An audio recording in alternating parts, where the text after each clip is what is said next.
Hi, my name is Jasmine Yray, and I will be reading Not Quite Narwhal by Jessie Sima.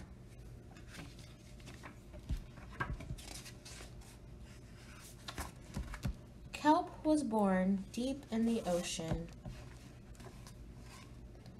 He knew early on that he was different from the other narwhals. His tusk wasn't as long as everyone else's. He had different taste in food, and he wasn't a very good swimmer. But his friends didn't seem to mind, so Kelp decided he wouldn't either.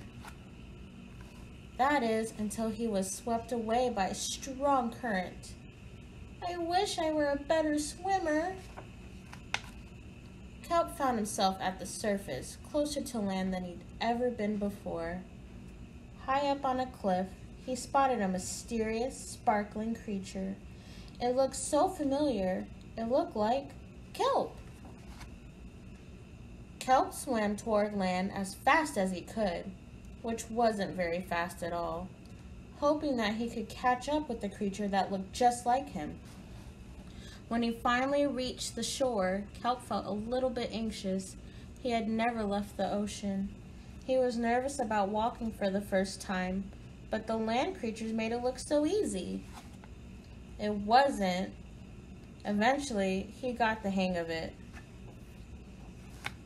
Everything on land was strange and beautiful, but also kind of scary. Kelp began to think he might never find the creature that looked just like him. But as he stumbled out of the forest, land narwhals! Actually, we're unicorns, and by the looks of it, so are you. Kelp had never heard of unicorns before. They taught him all sorts of new things about his tusk. We call them horns. Wow! They introduced him to unicorn delicacies, and they showed him how to gallop. There was no doubt that Kelp was in fact a unicorn. He was having so much fun that he didn't want to leave. But then he remembered all of his friends under the sea. Kelp missed them terribly, so he said goodbye to the unicorns and returned to the ocean. Come back soon! Kelp swam toward home as fast as he could, which wasn't very fast at all, hoping that the narwhals would still like him now that he was a unicorn. When he finally arrived, Kelp had butterflies in his stomach. Welcome home! Kelp took a deep breath and told his friends the news. It turns out, I'm not a narwhal. Of course you weren't. I'm a unicorn. We all knew that. They took it quite well. Kelp was happy to be home, but now that he'd experienced life on land with the unicorns, he couldn't seem to forget them.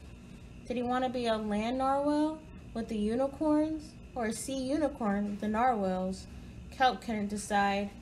But then he realized that maybe, just maybe, he didn't have to choose. The end.